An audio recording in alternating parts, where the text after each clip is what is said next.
এইবাৰ য'ত বিটিচি চলি আছে তাতে আমি 9খন সিটত জিকিছিলোঁ। কিয় আমি মাত্ৰ 20-22খন সিটত ইলেকশ্যন উঠিছিলোঁ।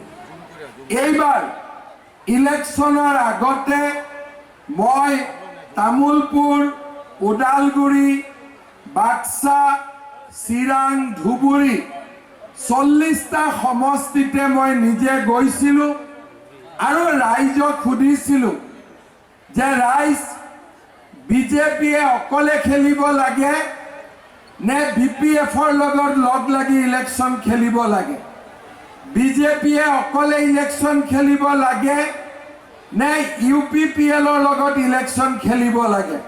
কাৰণ ট্ৰেক্টৰো মোৰ বন্ধু আৰু নাঙলো মোৰ বন্ধু।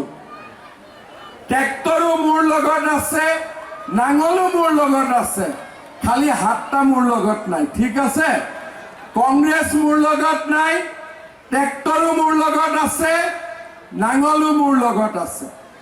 তেতিয়া ৰাইজে ক'লে যে ইলেকশ্যনৰ পিছত যি হ'ব হ'ব, কিন্তু ইলেকশ্যন ট্ৰেক্টৰৰ লগতো খেলিব নালাগে, নাঙলৰ লগতো খেলিব নালাগে, বিজেপিয়ে অকলে ইলেকশ্যন খেলিব লাগে। প্ৰথমতে মই ভাবিছিলোঁ যে অকলে ইলেকশ্যন খেলিলে কি হ'ব কি নহ'ব, কিন্তু এইকেইদিন মই গোটেই বিটিচিত ঘূৰি পকি মিটিং কৰি মই যিটো দেখিলোঁ, আজি মই আপোনালোকক ক'ব পাৰোঁ গভৰ্ণমেণ্ট এইবাৰ বিজেপিৰে হ'ব, 100% বিজেপি চৰকাৰ হ'ব গৈ আছে। আপোনালোকে চাব, ওদালগুৰিতো মোৰ মিটিঙত ৰাইজ আহিছে, তামুলপুৰ, আমাৰ কোকৰাঝাৰ, চিৰাং, বাক্সা, আনকি আজি বিশ্বমিত্ৰ পূজাৰ দিনাখনো মই অলপ আগতে জমদুৱাৰৰ পৰা আহিলোঁ, তাতো ৰাইজ ভৰ্তি হৈ আছিলে আৰু পৰ্বতজোৰাটো ইমান ৰাইজ আজি ইয়াতে উপস্থিত আছে। সিদিনাখন মই যেতিয়া দেৱীতলাত আহিছিলোঁ, দেৱীতলাতো আৰু ৰাইজ উপস্থিত আছিলে নাই দাদা? তাৰমানে এইবাৰ ৰাইজে বিজেপিৰ চৰকাৰ বিচাৰিছে। মই দুটা কথা আপোনালোকক ক'ব খুজিছোঁ। বেলেগে চলাই আছে, আমাৰ কোনো কাম নহয়। এতিয়া ইলেকশ্যন আহিছে, আমি ভোট দিম। কিহৰ কাৰণে ভোট দিম, কি পাম কোনেও নাজানে। কোনো এনাউন্সমেণ্ট নাই, কোনো ঘোষণা নাই। খালি এজনে ক'ব মই CM হ'ম, এজনে ক'ব মই CM হ'ম। তেতিয়াহ'লে ৰাইজৰ কি হ'ব? ৰাইজৰ কি কাম হ'ব? মাটিৰ কাগজ পাম নে নাই? আমি আমাৰ বাবাৰ মাটি ল'ৰাৰ নামত নামজাৰি হ'বনে নাই? আমি অৰুণোদয় পাম নে নাই? আমি মহিলা উদ্যমিতা পাম নে নাই? আমি প্ৰধানমন্ত্ৰীৰ ঘৰ পাম নে নাই? কোনেও একো নাজানে। খালি কয় ইলেকশ্যনৰ সময়ত খানা খুৱাম। খালি কি খুৱাব? খানা খুৱাব। খানাৰ পইচাটো ক'ৰ পৰা আহে? 5 বছৰৰ মূৰত একবাৰ খানা খুৱাই। খানাৰ পইচাটো ক'ৰ পৰা আহে? ইয়াতে প্ৰধানমন্ত্ৰীৰ ঘৰ ল'বৰ কাৰণে কিমান টকা ঘোষ দিব লাগে? 10,000 নে 15,000? কিমান? 10 নে 15? 10,000। ইয়াতে মই সুধিছোঁ যে অৰুণোদয় ফৰ্ম এটা ল'বৰ কাৰণে 500 টকা দিব লাগে।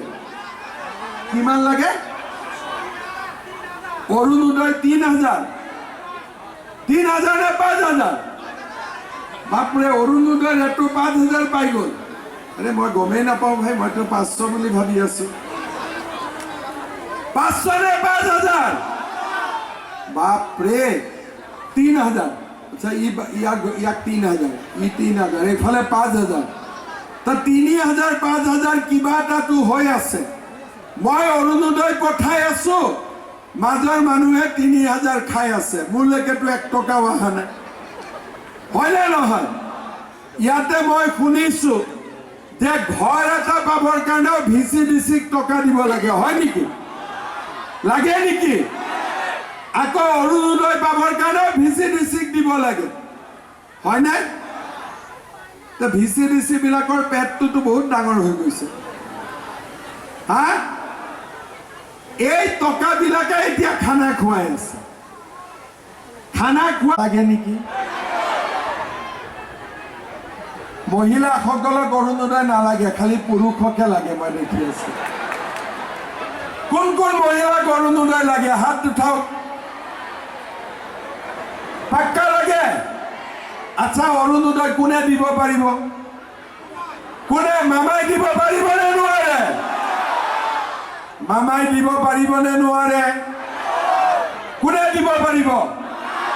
তেলে ভোটটা কাক দিব লাগিব? ভোটটা কাক দিব লাগিব? অৰুণোদয় কোনে দিব পাৰিব? কোনে দিব পাৰিব? ডাঙৰ কৰি কওক। তেতিয়াহ'লে ভোটটা কাক দিব লাগিব? মামাৰ চিনটো কি? মামাৰ চিনটো কি আছে? যদি আমি পদুম ফুলত ভোট দিওঁ, অৰুণোদয় হাতীয়ে খাব নোৱাৰে। হাতীক খাবৰ কাৰণে মই কলগছ দি দিম, যা যিমান পাৰ খা, হ'ব। কিন্তু গৰীব মানুহৰ অৰুণোদয় আমি হাতীক খাব নিদিওঁ। এইবাৰ বনেন্দাক জিকাই দিয়ক। হিন্দু, মুছলিম, খ্ৰীষ্টিয়ান যিমান দুখীয়া মহিলা আছে সকলোকে অৰুণোদয় দিয়াৰ দায়িত্ব মোৰ। মই আপোনালোকক অৰুণোদয় দিম, হ'ব। কেতিয়া দিব লাগিব? যিকোনো খবৰৰ বাবে যোগাযোগ কৰক 7099017330 লগতে 7099017110 নম্বৰত।